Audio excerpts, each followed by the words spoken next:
जो बेचारे crime branch के अफसर आए, हमें उन बेचारों पे के दया ही आती है। आज उन बेचारों को टीवी की एक प्राइम टाइम नौटंकी बना के छोड़ दिया है उनके राजनीतिक आकाओं ने।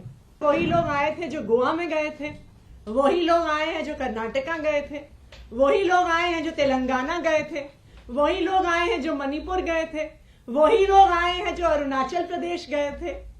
तो इसलिए ये कोई छुपी हुई बात ही नहीं है कि कौन आया था विधायकों की खरीद फरोख्त करने के लिए। सड़क पर चलता हुआ आपको बच्चा बच्चा बता देगा कि कौन कांग्रेस के विधायक तोड़ रहा है, कौन शिवसेना के विधायक तोड़ रहा है, कौन जेडीएस के विधायक तोड़ रहा है, कौन आम आदमी पार्टी के विधायक तोड़ने की कोशिश कर रहा है। दिल्ली के मुख्यमंत्री अरविंद केजरीवाल जी के घर पहुंचे, क्राइम ब्रांच का एक तथाकथित नोटिस लेके पहुंचे। कहते हैं कि ये नोटिस हम दिल्ली के मुख्यमंत्री अरविंद केजरीवाल जी के हाथ में ही देंगे।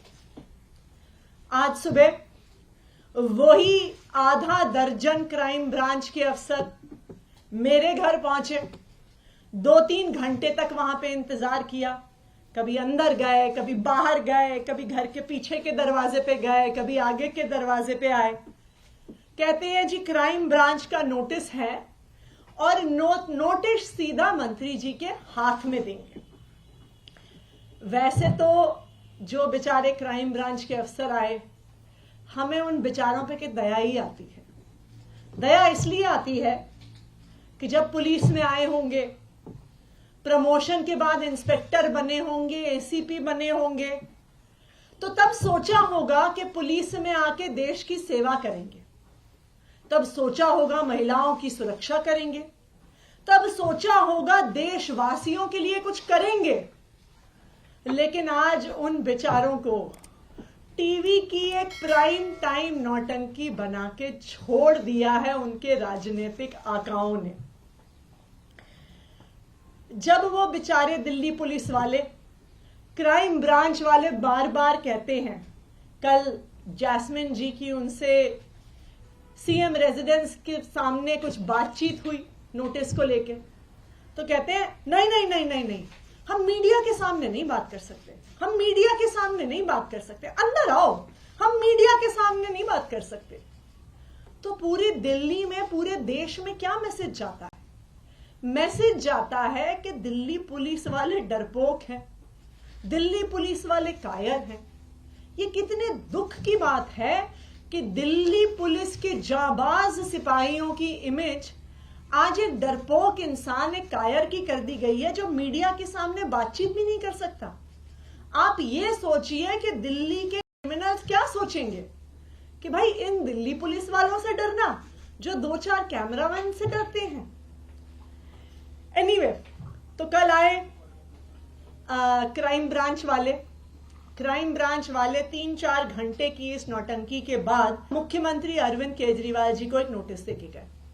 आज सुबह भी मेरे घर आकर भी 2-3 घंटे की नौटंकी के बाद एक ये नोटिस देके गए।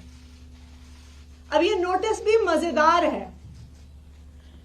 ये नोटिस ना तो एफआईआर है, ना ये किसी प्रकार का समन्स है, ना इसमें आईपीसी की कोई धारा, ना इसमें सीआरपीसी की कोई धारा, ना इसमें पीएमएलए की कोई धारा, ना इसमें प्रिवेंशन ऑफ करप्शन एक्ट की कोई धारा। तो कुल मिला के क्राइम ब्रांच 48 घंटे की नौटंकी के बाद मुख्यमंत्री अरविंद केजरीवाल जी और मुझे एक एक चिट्ठी देके चला गया है, जो वो कह रहे थे कि हम हाथ में ही देंगे। इतनी महत्वपूर्ण चिट्ठी है। मैं कई बार सोचती हूं कि हमारे तो घरों में कभी अमेजॉन वाले आते हैं, कभी फ्लिपकार्ट वाले आते हैं, कभी सरकारी कर्मचारी डाक की फाइलें लेके आते हैं। तो ये तो स्वाभाविक बात है कि वो फाइलें, वो डिलीवरी ऑफिस में ही छोड़ी जाती है। कोई मुख्यमंत्री, कोई मंत्री डाक के डेस्क पे बैठ के चिट्ठी रिसीव करने के लिए नहीं बैठा। लेकिन जो कल हुआ वो उन पुलिस वालों की गलती नहीं है, उनके राजनीतिक आका हैं जो हमसे कुछ सवाल पूछना चाहते हैं। तो वो हमसे पूछना चाहते हैं कि आखिरकार किसने किसने आम आदमी पार्टी के विधायकों को ऑफर दिया? तो मैं दिल्ली पुलिस के राजनीतिक आकाओं को बताना चाहती हूं कि आपको इतनी नौटंकी करने की जरूरत ही नहीं थी। मैं आज प्रेस कॉन्फ्रेंस करके उन सवालों का जवाब दूंगी कि आखिरकार किसने आम आदमी पार्टी के विधायकों को करोड़ों रुपए के ऑफर दिए। वही लोग हैं जिन्होंने 2016 में उत्तराखंड में 9 कांग्रेस के विधायकों को कांग्रेस से तोड़कर बीजेपी में शामिल किया था। जिन लोगों ने उन 9 कांग्रेस के विधायकों को तोड़ा था, उन्होंने ही आम आदमी पार्टी के विधायकों को संपर्क किया।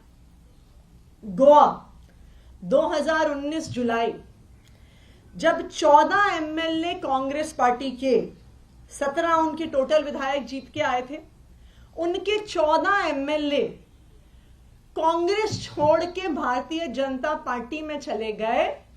जो लोग उन 17 कांग्रेस के विधायकों के पास गए थे, वही लोग आम आदमी पार्टी के विधायकों के पास आए। कर्नाटका 2019, मई 2018 में कांग्रेस और जेडीएस की सरकार बनी। एचडी कुमारस्वामी मुख्यमंत्री बने। जुलाई 2019 में कांग्रेस और जेडीएस के 17 विधायक टूटकर भारतीय जनता पार्टी में चले गए। जो लोग उन 17 कांग्रेस और जेडीएस के विधायकों को पैसा ऑफर करने आए थे, धमकियां देने आए थे, वही आम आदमी पार्टी के विधायकों के पास आए। मध्य प्रदेश 2020, कमलनाथ मुख्यमंत्री थे, कांग्रेस की सरकार थी। 22 कांग्रेस के विधायक कांग्रेस छोड़कर, टूटकर भारतीय जनता पार्टी में शामिल हो गए। तो जो उन कांग्रेस के 22 विधायकों को खरीदने आए थे, उनको तोड़ने आए थे, वही आम आदमी पार्टी के विधायकों के पास आए। और लेटेस्ट, जो अभी कुछ ही दिन पहले पूरे देश ने देखा, महाराष्ट्र में नवंबर 2019 में उद्धव ठाकरे महाराष्ट्र के मुख्यमंत्री बने। लेकिन 21 जून 2022 को शिवसेना के नेता एकनाथ शिंदे 11 विधायकों के साथ बंबई से सूरत चले गए और शिवसेना छोड़कर भारतीय जनता पार्टी के साथ मिलकर उन्होंने सरकार बना ली। तो जो लोग एकनाथ शिंदे के साथ साथ 11 विधायकों को तोड़ने आए थे, वही लोग आम आदमी पार्टी के विधायकों को तोड़ने आए। और जो तेलंगाना में हुआ, जो एक स्टिंग के माध्यम से हमने देखा कि कुछ लोग विधायकों को तोड़ने के लिए करोड़ों रुपए कैश लेके घूम रहे थे, वही लोग आम आदमी पार्टी के विधायकों से संपर्क कर रहे हैं। तो मैं क्राइम ब्रांच के राजनीतिक आकाओं को बताना चाहती हूं कि आपको भी पता है कि कौन वो लोग हैं जो पिछले 7-8 साल से एक एक करके ऑपोजिशन की सारी सरकारों को तोड़ रहे हैं। और वही लोग हैं जो आज आम आदमी पार्टी के एमएलए से संपर्क कर रहे हैं। आदित्य जी, अभी जैस्मिन बता रहे थे कि सबसे कम केस रजिस्टर होता है दिल्ली में, लेकिन आप लोगों ने जो आरोप लगाया है उस पर भारतीय जनता पार्टी कह रही है कि सबूत नहीं देंगे तो आपके ऊपर में केस रजिस्टर होने वाला है और जवाब आपको इस बार देना ही पड़ेगा। क्या है सबूत, वो बता क्यों नहीं रहे आप लोग? देखिए, हम तो बता रहे हैं कि कौन लोग आए थे। हम तो बता रहे हैं कि वही लोग आए थे जो गोवा में गए थे, वही लोग आए हैं जो कर्नाटका गए थे, वही लोग आए हैं जो तेलंगाना गए थे, वही लोग आए हैं जो मणिपुर गए थे, वही लोग आए हैं जो अरुणाचल प्रदेश गए थे। तो इसलिए ये कोई छुपी हुई बात ही नहीं है कि कौन आया था विधायकों की खरीद फरोख्त करने के लिए। ये आप सड़क पर चले जाइए, सड़क पर चलता हुआ आपको बच्चा बच्चा बता देगा कि कौन कांग्रेस के विधायक तोड़ रहा है, कौन शिवसेना के विधायक तोड़ रहा है, कौन जेडीएस के विधायक तोड़ रहा है, कौन आम आदमी पार्टी के विधायक तोड़ने की कोशिश कर रहा है। मतलब तो इसलिए ये क्या करें, एक भारतीय परंपरा में कहते हैं प्रत्यक्ष ही प्रमाण है, तो ये बिल्कुल प्रत्यक्ष है, पूरे देश के सामने है कि कौन विपक्ष की पार्टियों पर केस कर रहा है, कौन विपक्ष की पार्टियों को डराकर, धमकाकर, पैसों का लालच देकर तोड़ने की कोशिश।